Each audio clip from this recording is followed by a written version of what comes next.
Salam dostlar. Onsuz da gündüz saatlərində, o cəmlədən axşam radələrində tıxac əlindən tərpənmək olmayan Xırdalanın əsas prospekti sayılan Heydər Əliyev prospekti bu gün günorta saatlarında da təxminən 3 saat ərzində tıxac əlindən tərpənmək olmayıb, hərəkət tamamilə iflic olub.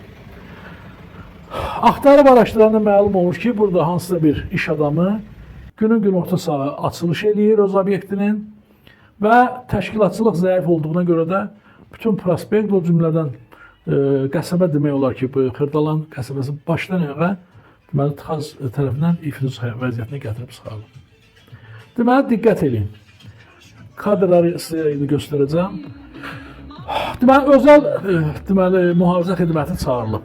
Jurnalistlərdən televiziyalar, kameralar, blogerlər çağırılıb. Dron gətiribdir. Nə bilim, müğənniləri gətirib, nəfəsi gətirib, kimi gətirib. Ancaq buradan bura, yəni polisə müraciət eləməyib ki, PPX gəlsin və yaxud yol polisi gəlsin, 2 nəfər orada hərəkəti nizamlasın, deməli, bu tıxac yaranmasın. Amma bunu nədənsə eləmirlər, təsəvvür edin.